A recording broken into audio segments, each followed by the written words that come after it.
Dans cette vidéo, nous allons voir comment utiliser les formules de trigonométrie pour calculer une longueur dans un triangle rectangle.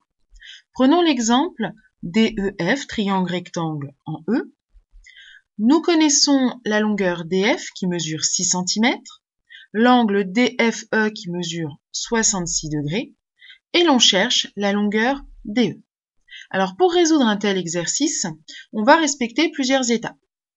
Première étape, je repère l'hypoténuse, le côté adjacent et le côté opposé à l'angle donné, donc ici à l'angle F. Alors l'hypoténuse c'est le plus simple parce que ça ne dépend pas de l'angle, c'est le côté opposé à l'angle droit.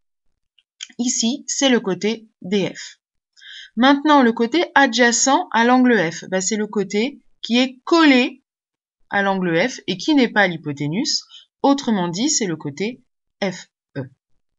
Et donc, le dernier qui nous reste, celui qui est en face l'angle F, c'est le côté opposé. Et ici, c'est le côté DE.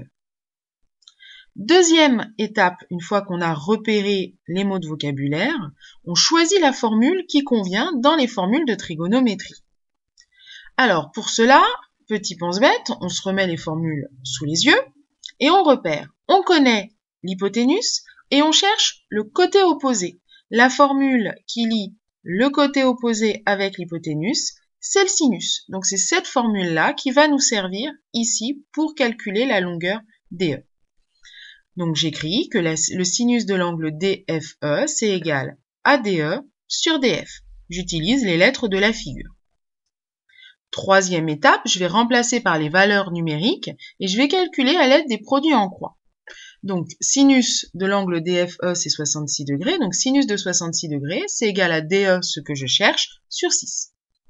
Alors ici, comment faire apparaître les produits en croix pour avoir des quotients? Eh bien, tout simplement parce que sinus 66 degrés, c'est la même chose que sinus 66 sur 1. Et donc, maintenant, j'applique mes produits en croix. DE fois 1, c'est égal à 6 fois sinus 66 degrés. Comme DE fois 1, c'est égal à DE, je vais juste écrire DE égale 6 fois sinus 66 degrés. Maintenant que j'ai le calcul qu'il faut que je fasse, je vais prendre ma calculatrice et là, attention. On va utiliser la touche sinus de la calculatrice, mais avant d'utiliser cette touche sinus, il faut faire très attention à vérifier que la calculatrice est bien configurée en degrés. Pour ça, on va appuyer sur les touches seconde et configuration et taper 3 pour le mode degré. Sur l'écran de votre calculatrice, pour vérifier que vous êtes en mode degré, vous devez avoir un D en haut de l'affichage. Maintenant, donc, je prends ma calculatrice puisque je suis bien en mode degré et je vais taper 6 fois la touche sinus qui est ici, 66 degrés. On tape et sur l'affichage de la calculatrice, on voit un nombre qui ici a plein de chiffres après la virgule. Alors évidemment, ça n'a pas de sens d'aller écrire tous ces chiffres derrière la virgule.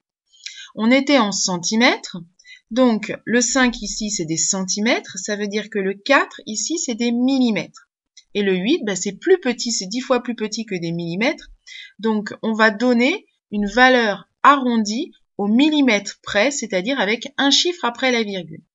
Ici, si je veux une valeur arrondie, c'est-à-dire la valeur la plus proche de ce nombre, eh bien 5,48 c'est plus proche de 5,5 que 5,4. Donc je vais dire que la longueur DE, ça mesure environ 5,5 cm.